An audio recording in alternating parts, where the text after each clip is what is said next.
Neighbors in one KCK community say violence on the streets is moving indoors, but it's a change they support. Now, why? Because they're trading guns and knives for boxing gloves. Christina Medina shows us how one man is fighting gangs one punch at a time. From just 8 years old to teenagers, they crowd into this small room, learning to jab. Good. There you go. And uppercut. Teaches them respect and discipline. Discipline mainly. In a neighborhood filled with violence. You could drive down here almost any time and see gang graffiti all over the place. Outside is Strawberry Hill, an area known for gangs. In here, these kids get the chance to get off the streets, if even for just a couple hours. This gym offers them a choice. Give them an alternative, to being a tough guy out there in the street versus being a tough opponent here in the ring. 16-year-old Emilio Ruiz has never joined a gang, but he's been tempted. He says the entire block is filled with gangs and drugs. To avoid it all, Emilio focuses his efforts here with about 300 other boys and girls, led by Coach Greg. Let's get the hand back, too. I got tired of going to autopsies of kids.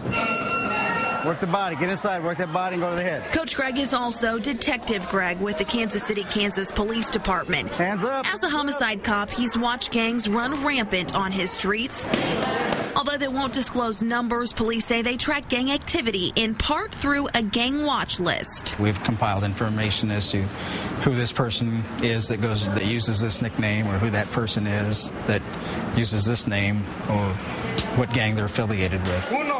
Greg says at least 10 known gang members from that list now box at this gym. He can't name names, saying gangs would target them. Let's see your footwork, too. But he hopes that he can get to these kids before it's too late. I lost like 5 friends already because of gangs. 5 friends, all teenagers, the youngest 14 years old. 4 shot to death in drive-bys, 1 committed suicide. You get in a gang, you're a target already. And all 5 died this past summer. I don't want my family to be sad, crying every night.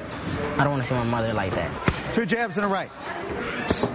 Boxing inspires Emilio. Get out of this area and make something of myself. As for the 10 boxers on that gang watch list, what's happened to them now? They're not on that list anymore.